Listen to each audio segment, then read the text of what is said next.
मित्रांनो, स्वाभिमान शोध अस्तित्वाचा या मालिकेच्या आजच्या भागात आज आपण बघणार आहोत.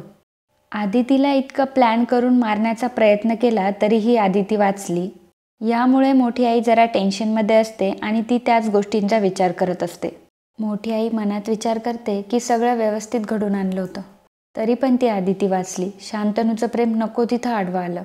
पण आता मी सोडणार नाही तिला. सध्या दिवाळी होईपर्यंत गप्प बसण्यातच शहाणपण आहे. इतक्यातच पल्लवी अत्यंत रागारागामध्ये मोठ्या आईच्या रूममध्ये येते आणि दाराची कडी जोरात लावून घेते. ते बघून मोठी आई घाबरते आणि म्हणते की अगं, हे काय करतेयस आणि दाराची कडी का लावलीयस? मला मारायचा वगैरे विचार नाही आहे ना तुझा? पल्लवी डायरेक्टली मोठ्या आईच्या कपाटामध्ये शोधाशोध करायला लागते. तेव्हा मोठी आई म्हणते की अगं, हे काय करतेयस? हे माझं कपाट आहे. माझ्या परवानगीशिवाय माझ्या कपाटाला हात लावायचा नाही हा. पण पल्लवी मोठ्या आईचं काहीच ऐकून घेत नाही. तेव्हा मोठी आई म्हणते की पल्लवी, मी तुझ्याशी बोलते, या भिंतींशी नाही. आणि पुन्हा एकदा पल्लवी शोधायला लागते. मोठी आई म्हणते की माझ्या परवानगीशिवाय माझ्या कपाटाला हात लावणं याला काय म्हणता माहिती आहे का? आगाऊपणा म्हणतात, चोरी आहे ही. पल्लवी म्हणते की चोरी? अच्छा, मग ही चोरी आहे. मग तुम्ही जो माझ्या बॅगेला हात लावला त्याला काय म्हणायचं? पराक्रम का? मोठी आई म्हणते की तुझी बॅग आणि मी कशाला तुझ्या बॅगला हात लावू? उगीच काहीतरी बोलू नकोस ना पल्लवी. मी तुला सांगितलं ना, तू बाजूला हो. मी काही चोरीबिरी केली नाही आहे तुझी. पल्लवीला मात्र कपाटात ते हक्कसोड पत्र सापडत नाही. ती म्हणते, पकडलं जात नाही तोपर्यंत प्रत्येक चोर शिरजोर व्हायचाच प्रयत्न करतो. पण एक दिवस तुम्हाला रेड हँड पकडते की नाही बघाच. माझ्या बॅगेतून ते हक्कसोड पत्र तुम्हीच पळवलेत. आणि आज तर काय? असं म्हणून पल्लवी मोठ्या आईच्या अंगावर धावून जात असते. मोठी आई म्हणते की आज काय केलं मी? पल्लवी म्हणते की आज तुम्ही पुन्हा एकदा आदिती मॅमच्या जीवाशी खेळलात. पल्लवी मोठ्या आईवर धावून येत असते तेव्हा मोठी आई बेडवर पडते. तेव्हा मोठी आई म्हणते की मी? हे बघ पल्लवी, मी असं काहीच केलेलं नाही आहे. तेव्हा पल्लवी म्हणते, मांजर कितीही डोळे मिटून दूध पित असलं तरी ते जगाला दिसतंच. आणि मी ते जगाला दाखवून देईन खोटे आई. काय, सध्या दिवाळी आहे, सगळे आनंदात आहे, म्हणून मला मिठाचा खडा टाकायचा नाही आहे. आणि तसंही तुमचा खरा चेहरा सगळ्यांसमोर आणण्यापेक्षाही माझ्या जवळच्या माणसांचा जीव वाचवणं मला जास्त महत्त्वाचं वाटतं. तुमच्याकडून धोका आहे त्यांना, पण जोवर मी इथे आहे तोपर्यंत त्यांना काहीही होऊ देणार नाही. तुम्ही करा, रडा, पुरावे पळवा, खोटी सहानुभूती मिळवा, वाटेल ते करा. असं म्हणून पल्लवी जायला निघते. मोठ्या आईला मात्र चांगलाच घाम फुटतो. पल्लवी म्हणते, ज्या दिवशी माझ्या हातात पुरावे लागतील त्या दिवशी तुम्हाला जन्माची अद्दल घडवते की नाही बघाच. असं म्हणून पल्लवी जोरात दरवाजा आपटून तिथून निघून जाते. मोठ्या आईला मात्र चांगलीच धडकी भरते. शांतनू जात असताना पल्लवीही तिथेच असते. पल्लवी म्हणते की शांतनू, एक मिनिट, तुम्ही खूप अस्वस्थ आहात हे कळतंय मला. तुम्हाला खूप काही बोलावंसं वाटत असेल, तुम्ही माझ्याशी बोलू शकता. माझ्यापाशी तुम्ही तुमचं मन मोकळं करू शकता. शांतनू म्हणतो की काय बोलू, कसं बोलू आणि कुणाशी बोलू? आपल्या घरात काय घडतंय याचा अंदाजच येत नाही. एकामागून विचित्र गोष्टी घडताय. कोण करतंय, काय करतंय, काहीच कळत नाही आहे. पल्लवी म्हणते की मला तुमच्या प्रश्नांची उत्तरं माहिती आहेत, पण मी सांगून तुम्हाला ती कधीच पटणार नाहीत. शांतनू म्हणतो की म्हणजे आज आपल्या घरात जे काही घडलं त्यामागे मोठे काका आणि मोठी आई आहे असं वाटतंय का तुला? पल्लवी म्हणते की मला काही वाटलं, काही जाणवलं तरी तुम्हाला काय फरक पडतोय? शेवटी तुम्हाला काय पटतंय हे जास्त महत्त्वाचं आहे. सगळे पुरावे आणून सगळं सिद्ध करून दाखव असं म्हणालात तुम्ही. मी पण ते मान्य केलं, पण पुराव्याशिवाय आता मी तुमच्यासमोर कोणाचंच नाव घेणार नाही. फक्त माझ्या सांगण्यावरून तुम्हीही कुठल्याही गोष्टीवर विश्वास ठेवणार नाही याची कल्पना आहे मला. मी आत्ता गप्प बसते, पण एकदा सगळे पुरावे माझ्या हाती लागले ना, मग सगळ्यांचे खरे चेहरे उघड करण्यापासून मला कोणीही थांबवू शकत नाही. शांतनू म्हणतो की हे बघ तू. तेव्हा पल्लवी म्हणते की शांतनू, जाऊ द्या, आज लक्ष्मीपूजन आहे. घरात प्रसन्न आणि पवित्र वातावरण असायला हवं आहे. उगाच वादावाद किंवा तणाव नको आहे. जाऊ द्या, तुम्ही नका काळजी करू. आपण घरात येणाऱ्या लक्ष्मीचं आनंदाने स्वागत करूयात. आणि मग शांतनू तिथून निघून जातो. तेव्हा पल्लवी मनात विचार करते की आपल्याला जन्म देणारी आई ही सुद्धा घराची लक्ष्मीच असते. शांतनू, आज तुमच्या खऱ्या आईसाठीची तळमळ बघितली मी तुमच्या डोळ्यात. त्यांच्यासाठीच तुम्ही अस्वस्थ झालायत. खरी आई काय असते याची तुम्हाला जाणीव करून देण्याची हीच योग्य वेळ आहे. ही सुवर्ण संधी मी सोडता कामा नये.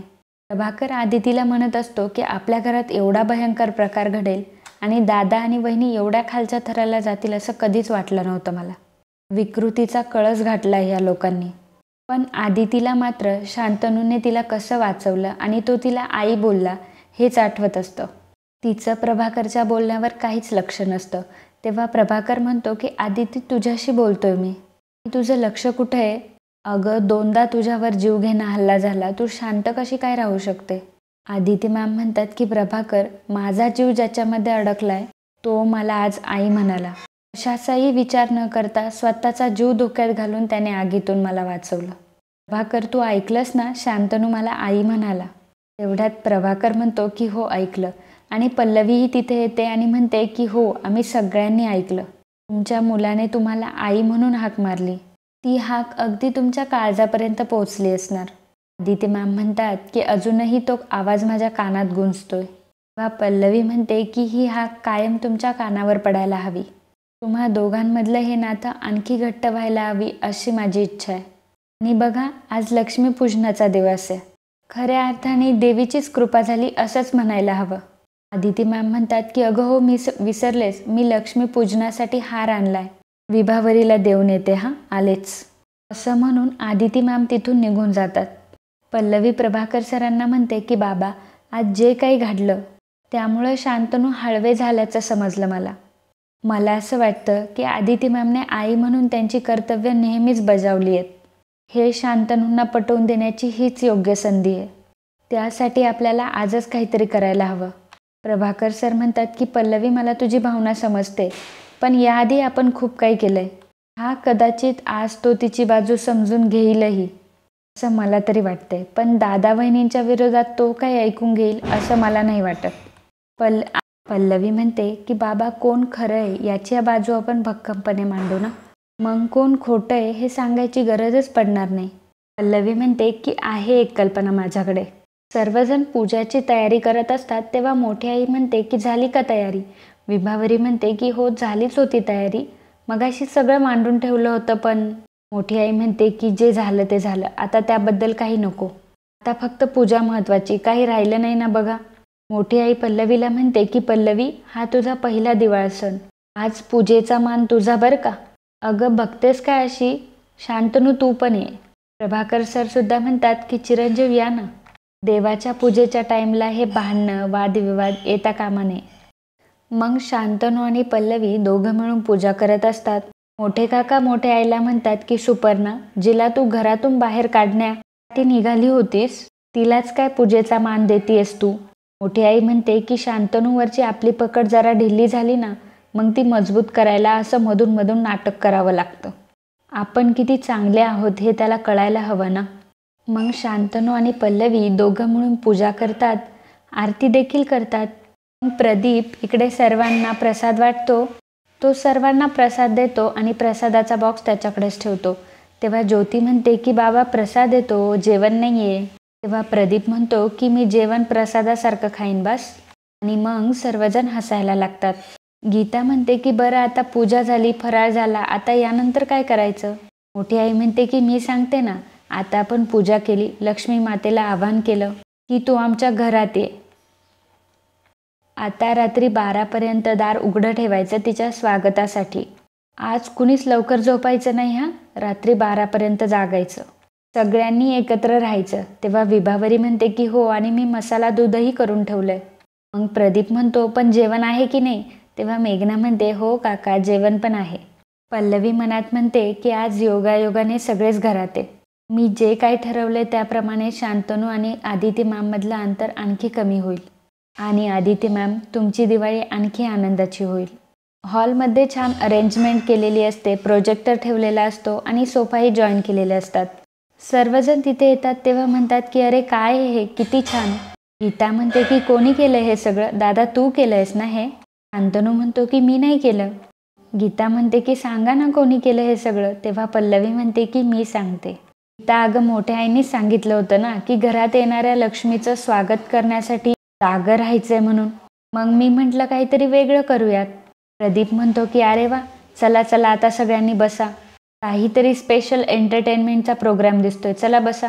विभावरी आणि मेघना मसाला दूध आणण्यासाठी जातात. प्रदीप मोठ्या आईला म्हणतो की वहिनी काय मस्त अरेंजमेंट केली आहे ना, आता तर मसाला दूध पण येणार. मोठी आई म्हणते की अहो इथे चाललंय काय आणि तुम्हाला मसाला दूध आठवतंय. अहो या पल्लवीच्या डोक्यात काय चाललंय ते कळतच नाहीये, काय करणारे कोण जाणे. तेव्हा प्रदीप म्हणतो की तसं मलाही आताच समजलं, पण दादा कुठं आहेत. तेव्हा मोठी आई म्हणते की त्यांना काहीतरी अर्जंट काम निघालं, ते बाहेर गेलेत. मग विभावरी आणि मेघना सगळ्यांना मसाला दूध घेऊन येते आणि सगळ्यांना वाटते. मोठी आई म्हणते की मी काय म्हणते पल्लवी, हे सगळं कशासाठी, आपण गप्पा मारूयात छान, नाहीतर तुम्ही मुली जेव्हा ट्रिपला जाता तेव्हा खेळ खेळताना ते खेळूयात, हे सगळं राहू दे. तेव्हा पल्लवी म्हणते की मोठ्या आई अहो आज तुम्ही निवांत बसा आणि बघा, खूप मज्जा येणार आहे आज तुम्हाला. आणि तसंही दरवेळेस तुम्हीच काय हो सगळं करायचं, कधीतरी मलाही काही करू द्या, बसा. गीता म्हणते की मोठी आई काय ते बघूयात तरी ना. ज्योती म्हणते की हो मोठी आई, पहिल्यांदा काहीतरी इंटरेस्टिंग केलंय, बघू ना आपण, बोर जर झाला तर काहीतरी वेगळं करूयात. मोठी आई मनात विचार करते की हिच्या हाताला आणखी काही लागलं नाहीये ना, त्या तावडेला अचानक समोर आणलं, नाहीतर इथेही काहीतरी करायची, तिचा काही भरोसा नाही. तेव्हा मोठी आई म्हणते की मला ना जरा गरगरल्यासारखं होतंय, मी जरा आतमध्ये जाऊन पडते. पल्लवी थांबवते आणि म्हणते की मोठी आई प्लीज, आता मोठे काकाही इथं नाहीये, जर तुम्ही पण इथं थांबला नाही तर सगळ्यांनी एकत्र येऊन एन्जॉय करण्याला काय अर्थ राहील. ती शांतनूला म्हणते की तुम्ही पण बोला ना, तुम्हाला काही पटतंय का हे. सर्वजण मोठ्या आईला थांबण्याची विनंती करत असतात. तेव्हा मोठी आई सर्वांचं म्हणणं ऐकते आणि खाली बसते. मग पल्लवी मोठ्या आईला पाणीसुद्धा देते. आणि मित्रांनो, आजचा भाग इथेच संपतो. पुढील भागात आपल्याला पाहायला मिळणार आहे स्क्रीनवर एक मुलगा असतो आणि तो आईला हाक मारत असतो. नंतर पल्लवी म्हणते की हा मुलगा, त्याला त्याच्या आईशिवाय एक क्षणही करमायचं नाही. सकाळी उठलं की आई, जेवताना घास भरवताना सुद्धा आईच, रात्री झोपताना गोष्टी सांगताना सुद्धा आईच, जिथे तिथे आईच आपल्याबरोबर असावी असा त्याचा हट्ट. त्याची आईसुद्धा अगदी प्रेमाने त्याच्यासाठी सगळं काही करायची. आणि मग नंतर शांतनूला रडणं कंट्रोल होत नाही. तो पल्लवीच्या गळ्यात पडून खूप रडतो आणि म्हणतो की जे नातं मी कायमचं पुसून टाकलंय ते नातं कसं विसरू मी. आणि असं म्हणून दोघेही खूप रडत असतात.